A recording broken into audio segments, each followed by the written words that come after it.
Hi, today we are at Military Shop shooting range. Today we will test out replacement lenses for Valken tactical helmets. The lenses are MI7, they are dual layer anti-fog lenses, and we will see how they perform against the VSR-10 sniper rifle that shoots about 170 meters per second, and also the ASG Wesson Revolver that shoots also about 150 meters per second.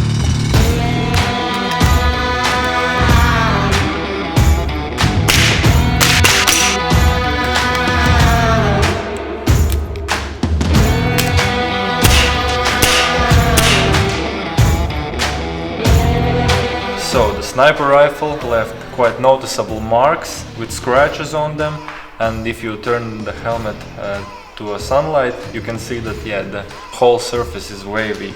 Although the revolver didn't perform quite as impressive as I thought.